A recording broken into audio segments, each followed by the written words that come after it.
অসমৰ সাংস্কৃতিক ক্ষেত্ৰখনৰ বাবে আন এক দুখবৰ বিশিষ্ট বাঁহীবাদক দীপক শৰ্মাৰ মৃত্যু সুৰৰ যাত্ৰা স্তব্ধ অসমৰ লগতে আন্তঃৰাষ্ট্ৰীয় পৰ্যায়ত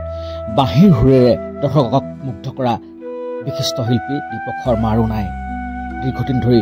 গুৰুতৰ অসুস্থতাত ভুগি থকাৰ পিছত তেখেতৰ দেহাৱসান হয়